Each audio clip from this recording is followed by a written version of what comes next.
Queremos ver cómo crear y eliminar objetos de una página web utilizando el lenguaje de programación JavaScript. Considera el siguiente código HTML. Obtendrías una página como esta. Aquí defines 5 secciones: header, nav, section, aside y footer. En la sección nav tienes un menú con 2 opciones: la opción home y la opción tabla. Al darle clic a la opción tabla, quieres que se muestren 10 botones numerados en el apartado section. Y al seleccionar uno de estos botones, cuando el usuario le dé un clic, lo que se desea es que se muestre la tabla de multiplicar correspondiente a ese número en la sección aside, usando botones. Para empezar hay que declarar un espacio dentro del apartado section en la página. Esto lo podemos hacer usando una etiqueta div, a la que en este caso le hemos dado el ID contenido. En el archivo de estilos se le puede dar formato a este espacio. Aquí se le da un color gris, se le asigna un tamaño y el margen izquierdo se coloca 300 píxeles. Después hay que modificar el código HTML para que al seleccionar en el menú la opción tabla se llame a una función que se llama números. Aquí se ve cómo se asigna esta función al evento onClick.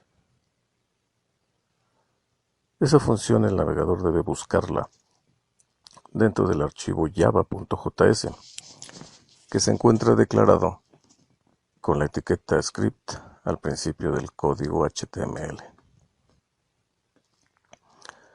Si en el archivo java.js tienes la función números con este código,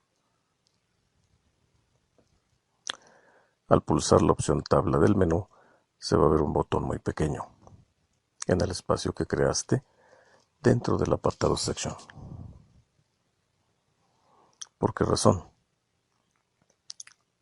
getElementById busca dentro de la página el elemento que tiene el ID contenido y lo asigna a la variable R. Esta orden, usando createElement, va a generar un botón dentro de la página y lo asigna a la variable B. La tercera orden lo que hace es asignar el botón a el espacio que representa la variable R, que sería en este caso el elemento o el espacio que está identificado como contenido y que está dentro de la página en el apartado section. Si se añade esta orden en el botón, se le asigna un texto. En este caso, el texto sería OK. Y se vería de esta manera. Como ves, el botón ya tiene un tamaño mayor. Si las órdenes que generan el botón se encierran dentro de un ciclo, en este caso se crearían 10 botones, todos con el mismo texto, con la palabra OK. Si se modifican los márgenes de los botones dentro del ciclo, se pueden ver mejor distribuidos dentro del espacio que se ha creado para ellos. Si en la orden que le pone el texto al botón se le asigna el valor de la variable X, los botones quedarán numerados, que es lo que se buscaba. Ahora hay que decirle al botón que al ser pulsado llame a otra función para mostrar la tabla. Con esta orden le estamos diciendo que al botón que se está creando, en cuanto se le dé un clic, sea llamada la función tabla, que también se debe encontrar dentro del archivo JS. Considerando que la función tabla tuviera este código, al presionar uno de los botones verás el número que tiene. ¿Por qué razón? El objeto de is representa el objeto al que se le dio el clic, en este caso el botón, y es asignado a la variable s.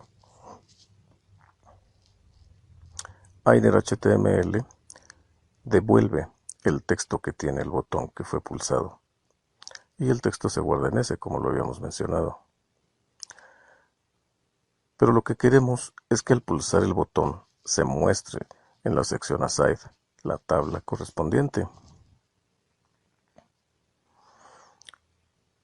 Supón que en el archivo HTML le diste un ID con el nombre lateral a la sección aside, como se muestra aquí en el código. Si la función tabla tiene este código, verás que al pulsar el botón, por ejemplo, si fue pulsado el botón con el número 10, se crearán 10 botones en la sección aside con el número que tiene ese botón. Expliquemos. Esta orden busca la sección que tiene el ID lateral, o sea, la sección aside. El ciclo crea 10 botones, usando createElement.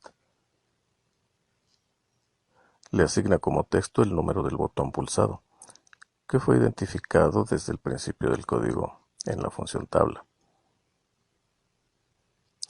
Y va añadiendo los botones a la sección aside. Solo habría que modificar el texto que debe tener el botón. Aquí se está haciendo una concatenación, es decir, uniendo elementos. Se está uniendo el contenido de la variable s, que es el número del botón pulsado. Después, una x, que solamente es texto añadido. Después, el valor que tenga la variable x. Después, el signo de igual. Y al final, lo que resulte de multiplicar s por x. De modo que los botones mostrarán la tabla, pero con una distribución que no nos queda como quisiéramos. Podemos añadir estas dos órdenes al ciclo. En este caso, lo que se trata es de añadir un salto de línea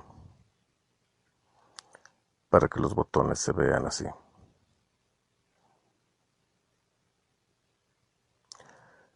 Aquí estás creando una etiqueta BR, es decir, createElement va a crear un elemento BR que en HTML lo que hace es un salto de línea y se añade después del botón.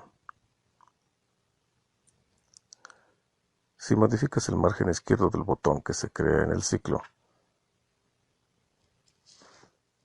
la tabla podría mostrarse más centrada. Pero si presionas otro botón, por ejemplo el número 5, lo que vas a ver es que se añade la tabla a la que ya existía. Y lo que queremos es ver solamente la tabla correspondiente al botón que se ha presionado. Por lo tanto, antes de mostrar los botones de una tabla deben eliminarse los de la tabla anterior.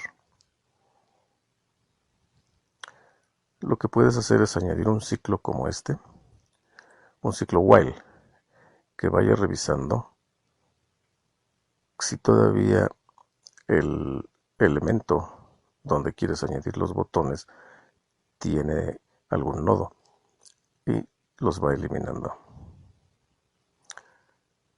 Antes de mostrar la tabla, entonces se eliminan los elementos que tenga la sección que tiene el ID lateral. En este caso la sección aside. HashChildNodes verifica si todavía hay nodos en esa sección.